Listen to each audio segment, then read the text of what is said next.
In this video, I'm going to show you how you can easily add location in Instagram. Be sure to watch the video to the very end so you don't make any mistakes, and of course do not forget to like this video and subscribe to my channel.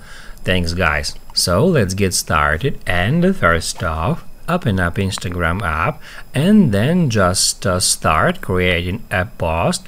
To do that, I'll tap at the plus sign and then I'm gonna choose some photo, let it be that one. Then we can tap at next again, and on that step we can add a location for that post. To do that, tap where it says add location, and it will immediately show you the list of suggested locations. You can select any location from that list, just like that, or you can delete that location and add a new one. So you can search for the location manually.